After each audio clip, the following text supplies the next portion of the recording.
개발사 FM 90.7MHz 굿모닝 인천 이도영입니다. 3부 시작하겠습니다. 인천의 현재를 살펴보고 미래를 조망해보는 전지적 인천 시점 시간인데요. 오늘 인천시의 더불어민주당 조성환 의원, 국민의힘 김용희 의원과 이야기 나눠보겠습니다. 두 분 의원님 안녕하세요. 네, 안녕하세요. 예, 청취자 여러분의 의견 참여도 기다립니다. 의견 있으신 분들은 단문 50원, 장문 100원의 정보 이용료가 부과되는 샵 9070 우물정자 9070번으로 문자 보내주시면 소개해드리도록 하겠습니다. 오늘 3부에서는요. 이재명 대통령의 G7 정상회담 참석 성과 등 중앙 정치 이슈 좀 살펴보고요. 4부에서는 지역 그리고 인천 주요 현안에 대해서 두 분과 함께 이야기 나눠보도록 하겠습니다. 먼저 김 의원님.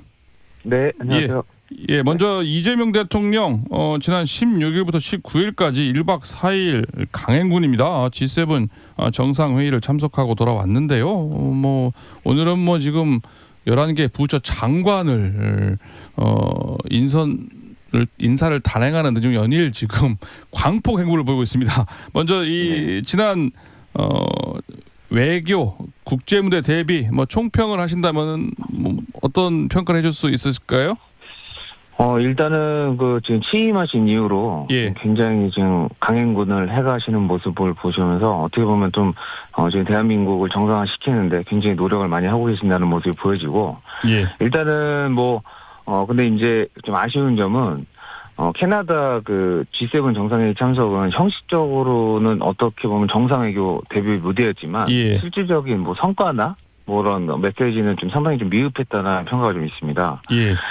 이번 대통령님의 해외 순방에 대해서는 외신에서 어떻게 보도했는지 제가 한번 검색을 좀 해봤어요. 근데 디플로맷 정도와 일부 아시아권 영문 매체를 제외하면 특별히 어떤 보도된 내용은 없었고 주로 국내 언론사 영자 신문이나 사실 보도 형식으로 좀 보도가 많았다 이렇게 보여집니다.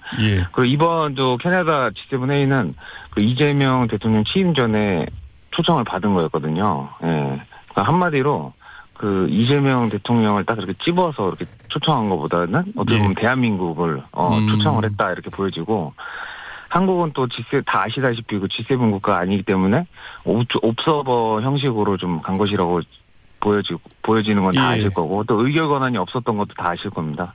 어떻게 보면 주요국 정상분과의 만남은 굉장히 좀 짧았기 때문에 어떻게 대한민국 외교 위상을 높이는 데 있어서 무슨 뚜렷한 성과를 냈다 이렇게 말하기는 좀 이렇게 평가하기에는 좀 아쉬운 점이 있지 않나 이렇게 생각이 듭니다. 뚜렷한 성과를 내기는 좀 아쉬운 점이 있었다. 저기 의원님 그러면은 이 점수로 점수로 100점 만점에 얘기하면 몇 점 정도 될까요? 근데 점수로는 따지면 저는 일단 그냥 외교로만 따지면 점수가 좀 낮을 수는 있는데 저는 지금 어떤 대한민국의 어떤 여러 인선이나 그리고 지금 어떤 정책들이나 이런 거를 따졌을 때는 일단 외교 이번에 외교 무대만 따지죠. 외교로 따질 때는 한 60점 정도 드리고 외교 60점이에요? 다른 합치면 더 떨어지는 거 아니에요? 다른 거 합치면 저는 좀 높아집니까? 외교는 좀 별로였다라는 얘기인데요. 외교는 좀 아쉬운 게 있었다. 아쉬운 게 있었다. 네네. 조성환 의원님, 사실 이게 첫 외교 무대 데뷔 아니겠습니까? 그죠? 대통령 된 지 얼마 되지도 않은 상황에서 지금 가서 지금 강행군 1박 3일이죠. 1박 4일 얘기까지 하는데요. 또 소속 또 민주당 의원으로서 또 광역 의원으로서 평가를 해주신다면요? 예, 말씀하신 대로 6월 16일부터 19일까지 G7 정상회의에 취임한 이제 12일 만에 첫 외교 무대로 이제 어떻게 보면 대단한 의미 있는 성과를 거뒀다고 저는 이제 볼 수 있고요. 또 한마디로 보면은 좀 안정적이고 조용한 내조가 이제 돋보였다 이런 말씀을 할 수 있습니다. 우리 김용희 의원님께서 말씀하셨는데 성과가 좀 저조했다는 이런 말씀하시는데 일단은 정상회담을 일본 이시바 총리하고 첫 정상회담을 가졌습니다. 한미일 공조 발전 논의 등 한일 관계 개선에 이제 토대를 마련했고 또 그 다음에 호주 총리하고 이제 회담을 했는데 교육, 투자, 에너지 분야 협력 강화 약속하고 한반도 평화와 북핵 해결 문제를 해결을 위해서 협력 증진 합의했다. 이런 부분이 있었고 조금 또 글로벌 경제 안보 환경의 대전환 시기에 한국이 책임 있는 국가 역할을 다할 것이라는 이제 천명도 하셨고 조금 아쉬운 부분이 있다면은 트럼프 대통령이 이제 조기 귀국을 했잖아요. 그렇죠. 조기 귀국을 하는 바람에 관세 부분에서는 이제 논의가 좀 부족했다는 그런 부분. 또 차후에도 또 다시 정상회담을 할 수 있는 상황이니까 그런 부분들을 좀 우리 좋게 봐주셨으면 좋겠습니다. 예. 뭐 사실 도널드 트럼프 대통령이야 뭐 중동 사태 때문에 뭐 갑작스럽게 귀국하는 바람에 이제 한미 정상회담이 안 된 거 아니겠습니까? 이제 네네. 불가항력적인 요소가 있고요. 앞서 이재명 대통령 그 세계 국제 외교 무대에 대한민국이 정상화가 됐다. 민주주의가 다시 되돌아왔다. 복원됐다. 이것만으로도 참석 자체에 의미를 부여하는 그런 얘기도 있지 않습니까? 그럼요. 어떻게 보면 6개월 동안 정상 외교가 멈췄던 그 부분들이 그렇죠. 완전히 이제 복원이 됐다. 이렇게 평가할 수 있고요. 대한민국의 국격이 이제 회복이 됐고 국민의 자존심 회복이라는 어떻게 보면 큰 성과를 얻었다고 볼 수 있습니다. 국익 중심의 실용 위기로 했다고 평가받는 만큼 정부가 민생 회복과 경제 성장에 총력을 다할 것이라는 의지도 보였다고 볼 수 있습니다. 김 의원님. 네. 지금 조성환 의원님 말씀대로 지금 일각에서는요 이렇게 정상이 외교 무대에서 지금 복원됐다. 이거 자체만으로도 의미가 있다라고 평가하는 얘기도 많은데 그런 지적에 이런 평가에 대해서 어떻게 보십니까?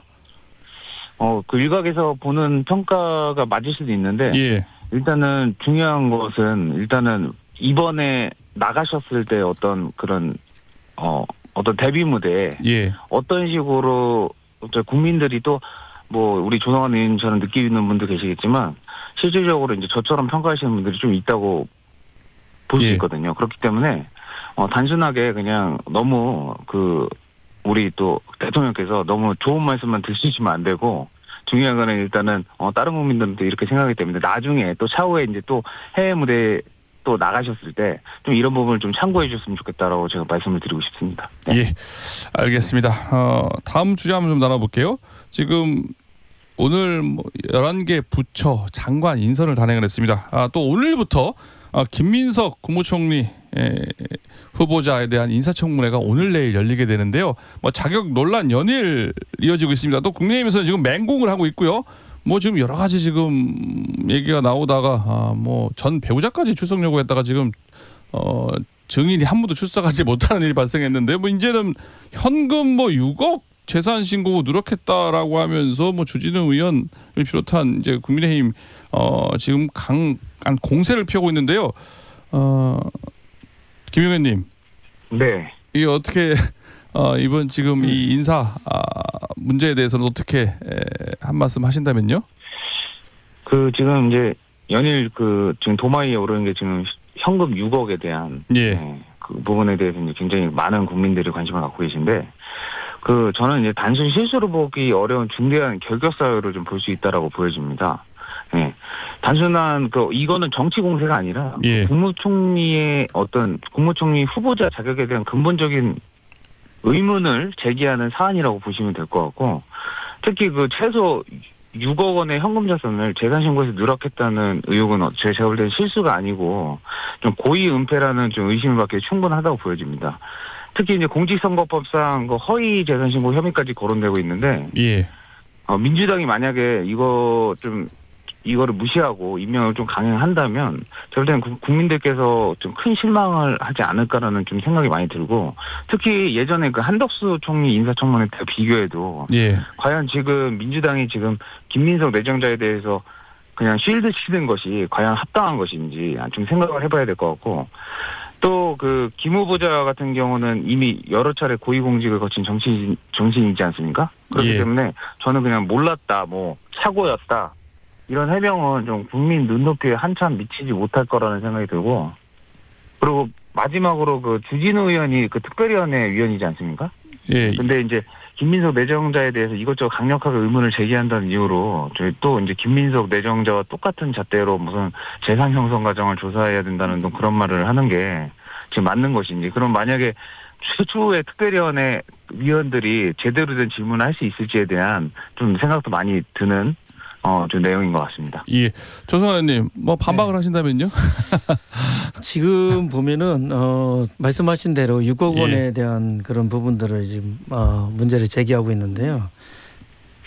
국회의원 활동 과정에서 보면은 그 통상적인 수입이 있어요. 수입도 있고 보면은 또 출판 기념회하고 경조사가 있는데 이 통상적인 액수가 있는 거고 일반인보다는 더 많은 비용이 이제 수입을 뭐 공식적으로 잡히진 않지만 어느 정도 들어오는 부분이 있답니다.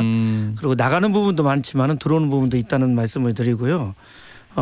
그리고 또 특이한 게 1년에 한 번씩 5년에 걸쳐서 김 후보자가 이제 경조사가 있었어요. 경조사가 있었고 또 그리고 2억 원 자녀 학비가 나오는데 그건 본인이 직접 부담하지 않은 그런 부분이 있고 뭐 여러 가지 드릴 말씀이 있는데 뭐 그걸 갖다 뭐 전체적으로 할 수는 없는 거고 오늘 청문회가 개최되는 만큼 본인이 충분히 이제 소명할 것으로 이제 말씀을 하시고 있으니까 우리 이재명 대통령께서 말씀하신 대로 좀 지켜보시고 다음에 또 말씀을 나누는 게 좋을 것 같습니다.